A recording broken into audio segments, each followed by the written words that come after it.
Good morning, student. I am Mrs. Deepika Jain. Here I presenting online study through DCS app as per government instructions. So today we start our accountancy topic partnership fundamental. Raju ये हमारा second topic है accountancy का. Firstly हम इसे ही start करेंगे. Partnership, जैसे कि आप जानते ही हो पार्टनरशिप का मतलब क्या है. When two or more than two person agree to carry a business with mutual consent. जब भी दो या दो से ज़्यादा पार्टनर्स आपस में मिलकर किसी भी बिजनेस को मिलकर करते हैं, म्यूचुअल कंसेंट से करते हैं, उसे हम पार्टनरशिप कहते हैं. पार्टनरशिप हमारा सेक्शन 4 इंडियन पार्टनरशिप एक्ट 1932 के अंदर आता है.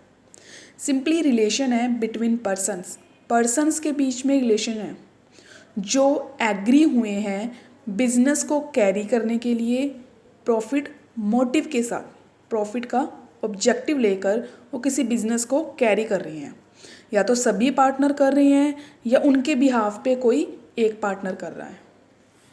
सिंपली इसमें हमारा रिटन एग्रीमेंट का होना बहुत ज़रूरी है बिकॉज ऑफ फ्यूचर डिस्प्यूट. अगर फ्यूचर में कोई भी डिस्प्यूट होता है तो उससे सिक्योर करने के लिए खुद को हम इसे रिटर्न में करते हैं, रिटर्न में कॉन्ट्रैक्ट करते हैं, उसे हम पार्टनरशिप कहते हैं. विदाउट एग्रीमेंट, विदाउट कॉन्ट्रैक्ट के बिहाफ पे अगर हम किसी भी बिजनेस को कैरी कर रहे हैं तो उसे हम पार्टनरशिप का नाम नहीं देंगे, उसे हम जॉइंट वेंचर का नाम देंगे. वो पार्टनरशिप नहीं है. सिंपली इसमें हम फर्स्टली फीचर्स को रीड करेंगे. फर्स्ट फीचर है टू और मोर पर्सन. या तो दो पर्सन या दो से ज़्यादा पर्सन का होना इसके अंदर ज़रूरी है, उसे ही हम पार्टनरशिप कहते हैं.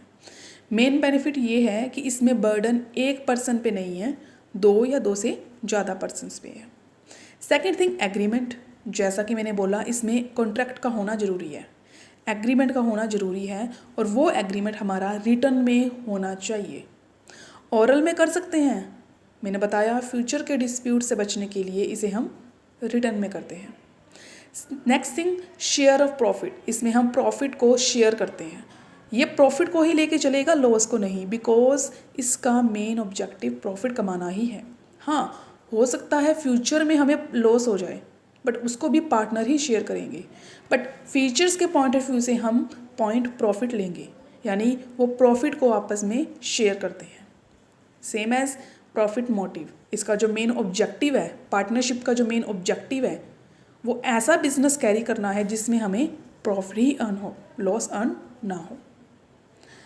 Next one business carried by all और any of them acting of all. या तो बिजनेस को सभी कैरी कर रहे हैं या उनके बिहाफ पे कोई एक पर्सन कैरी कर रहे हैं. ये हमारा मेन फीचर्स है, बट सभी की कंसल्ट के साथ. नेक्स्ट टॉपिक है राइट्स ऑफ पार्टनरशिप. अब पार्टनर्स को बहुत सारे राइट्स हैं बिकॉज उसमें एक सिंगल पर्सन काम नहीं कर रहा, कुछ पर्सन मिलकर काम कर रहे हैं. इस वजह से इसे हम राइट्स का नेम देते हैं. और बिजनेस के अंदर राइट्स का होना ज़्यादा ज़रूरी है क्योंकि हर पार्टनर को अपने राइट्स का पता होना चाहिए कि उन्हें क्या क्या राइट्स है, बिजनेस के अंदर क्या कुछ करने का राइट्स है.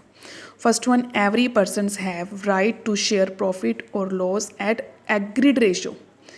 अगर पार्टनरशिप है तो जो हमें रेशो एग्रीड है, यानी स्टार्टिंग से जितना हमने बिजनेस में कंट्रीब्यूट किया है, जितना पैसा हमने बिजनेस में लगाया है, उसके बेस पे हम प्रॉफिट और लॉस को शेयर कर सकते हैं. ये हमारा राइट है.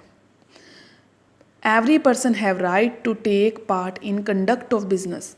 बिजनेस की कंडक्टिंग के अंदर भी पार्टनर पार्टिसिपेट कर सकता है, पार्ट ले सकता है.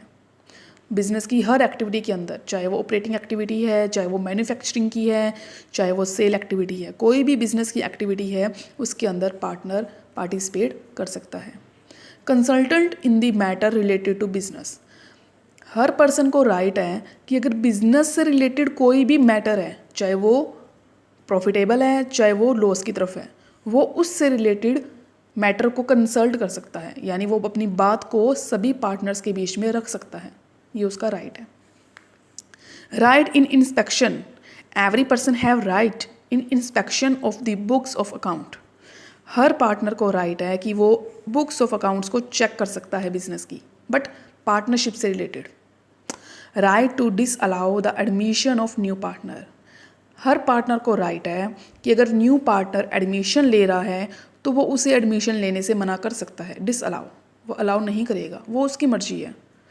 अगर म्यूचुअली कंसल्ट हैं तो हम एक न्यू पार्टनर को एडमिशन दे सकते हैं, अदरवाइज नहीं। Joint owner of partnership property. Business की जितनी भी प्रॉपर्टी है उसमें उसका बराबर का हिस्सा है, ये भी उसका राइट है। अगर पार्टनर बिजनेस को लोन देता है, बिजनेस को लोन दे रहा है, अगर बिजनेस के अंदर रेशो रखी गई है इंटरेस्ट की तो ठीक है, यानी वो एग्रीड रेट से इंटरेस्ट बिजनेस से लेगा। ये इसका पर्सनल मैटर है, ये बिज़नेस का नहीं, क्योंकि उसने बिज़नेस को लोन दिया है। अगर बिज़नेस को वो लोन दे रहा है तो उसके बेस पे वो रेट ऑफ इंटरेस्ट ले सकता है। अगर रेट ऑफ इंटरेस्ट मेंशन नहीं है तो हम 6% से उसको इंटरेस्ट रेट पे करेंगे बिज़नेस के बिहाफ पे, क्योंकि वो बिज़नेस को पर्सनली अलग से पैसा दे रहा है, एज ए पार्टनर वो पैसा नहीं दे रहा। इसलिए उसको एग्रीड रेट, या फिर अगर रेट नहीं डिसाइड तो हम 6% से उसको इंटरेस्ट ऑन लोन देंगे। राजे, आज के लिए इतना ही। आपने ये सारा मैटर एज इट इज़ अपनी फेयर नोटबुक पे राइट करना है। राजे, आपने कोई भी न्यू बुक परचेज़ नहीं करनी जल्दी से। अगर आपको ओल्ड बुक्स, पुरानी बुक्स अवेलेबल होती हैं तो आप उसको ले सकते हो, अदरवाइज़ आप इसे अपनी नोटबुक पे मेंशन कर सकते हो।